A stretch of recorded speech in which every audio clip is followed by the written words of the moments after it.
नागार्जुन अपनी सदी के सबसे बड़े तर्कशास्त्री रहे और इस वजह से वे सबसे अधिक प्रभावशाली भी रहे। उन्हें लगभग हर तरीके का ज्ञान है।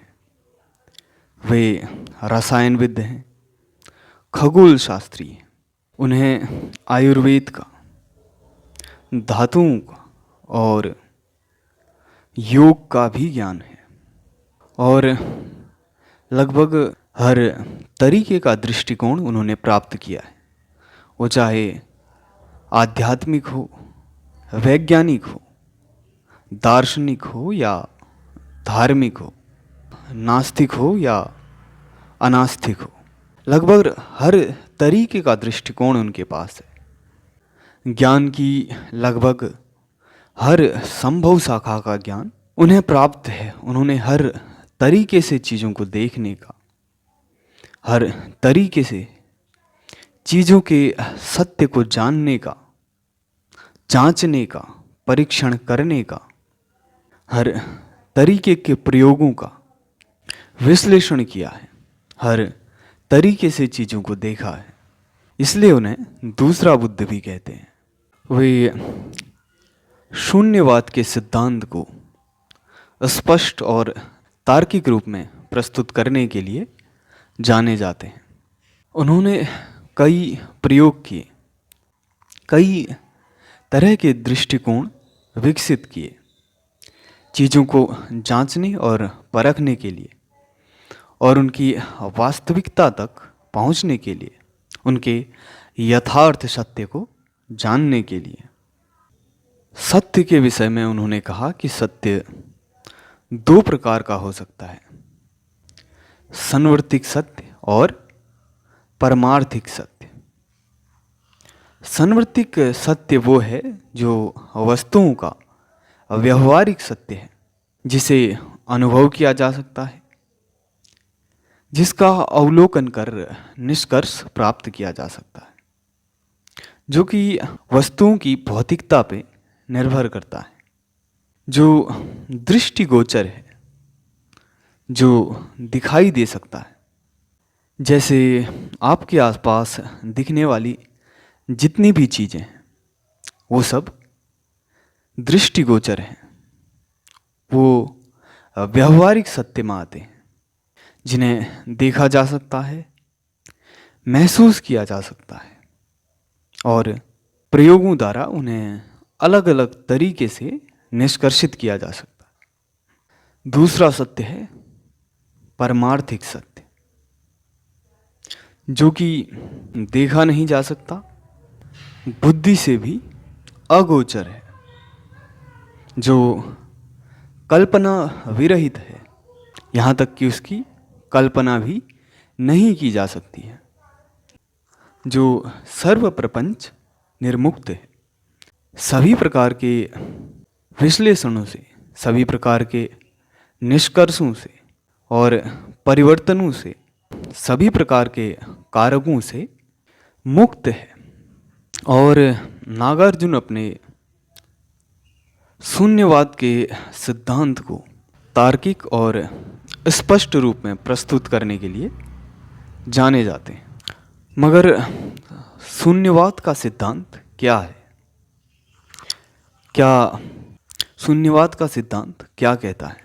क्या शून्यवाद का सिद्धांत अस्तित्व की सारी वस्तुओं को, सारी चीज़ों को अस्तित्वहीन कहता है, शून्य मानता है, या असत्य और मिथ्या कहता है?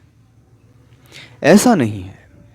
शून्यवाद का सिद्धांत ये कहता है कि जितनी भी वस्तुएं हैं, जितनी भी चीज़ें हैं, उन सब का स्वतंत्र रूप में कोई भी अस्तित्व नहीं है।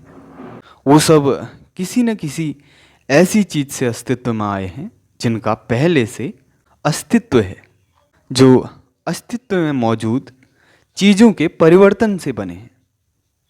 जैसे आप किसी वृक्ष को देखते हैं तो उस वृक्ष का अपने आप में पहले कोई अस्तित्व नहीं था। आपके आसपास जितनी भी चीज़ें मौजूद हैं उनका अपने आप में स्वतंत्र कोई भी अस्तित्व नहीं है।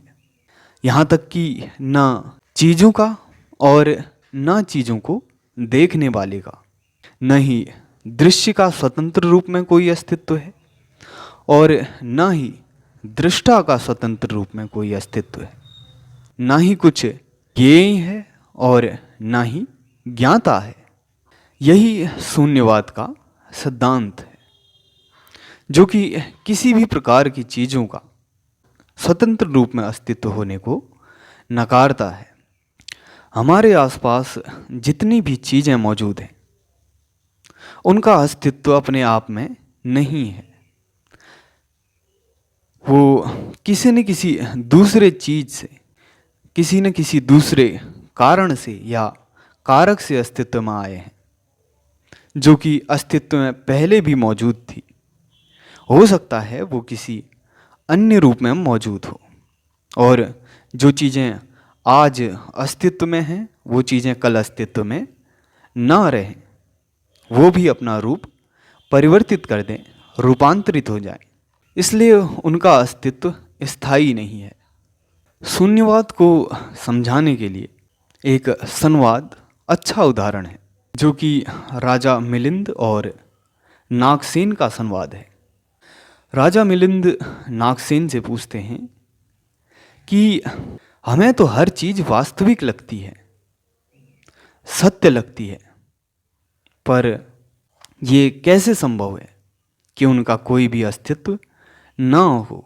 हम तो स्वयं को भी सत्य ही महसूस करते हैं और अपने आसपास की सभी चीज़ें भी हमें वास्तविक और सत्य प्रतीत होती हैं। तो फिर इनका अस्तित्व ना हो ये कैसे संभव है? तब नागसेन उन्हें समझाने के लिए एक रथ का उदाहरण लेते हैं। वो रथ की तरफ इशारा करते हैं और कहते हैं कि ये क्या है? तब राजा मिलिंद कहते हैं कि ये रथ है। नागसेन कहते हैं कि क्या रथ इसके पहिए में है?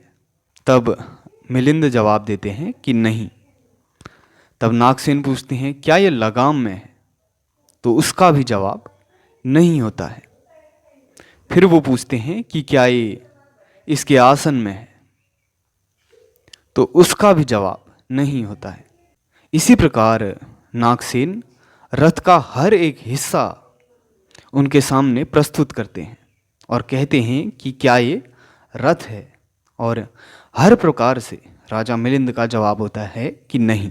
नागसेन कहते हैं कि रथ का अपने आप में कोई भी स्वतंत्र अस्तित्व नहीं है, वो सिर्फ उसके हिस्सों से मिले हुए चीज़ की एक अवधारणा है और एक नाम है, जबकि रथ का अपने आप में स्वतंत्र रूप से कोई भी अस्तित्व नहीं है। इसी प्रकार जितनी भी भौतिक वस्तुएं हैं उनका स्वतंत्र रूप में कोई भी अस्तित्व नहीं है। इस उदाहरण से राजा मिलिंद समझ जाते हैं कि किस प्रकार से चीज़ें वास्तविक लगने के बाद भी अस्तित्व में सत्य नहीं है। तो क्या भौतिक रूप में दिखने वाली सभी चीज़ें असत्य हैं? क्या इनका किसी भी प्रकार का अस्तित्व नहीं है? ये सब वास्तविक हैं और सत्य भी हैं, लेकिन ये संवर्तिक सत्य में आते हैं। ये सब दृष्टिगोचर हैं, परिवर्तित होते हैं और इनका परिवर्तन भी किया जा सकता है। इसलिए ये सत्य तो हैं मगर संवर्तिक सत्य में आते हैं। और दूसरा सत्य परमार्थिक सत्य है, जो कि दृष्टिगोचर नहीं है, जो सभी प्रकार के प्रपंचों से मुक्त है, कल्पना विरहित है और शून्य है, अपरिवर्तनशील है। वो दूसरे प्रकार के सत्य में आता है जिसे परमार्थिक सत्य कहते हैं। इसलिए शून्यवाद का जो सिद्धांत है वो किसी भी प्रकार की वस्तु के अस्तित्व को नहीं नकारता, बस वो इतना कहता है कि वस्तु का स्वतंत्र रूप में अपने आप में कोई भी अस्तित्व नहीं है। वो वस्तुओं के स्वतंत्र रूप से अस्तित्व में होने को नकारता है, न कि उनके अस्तित्व को।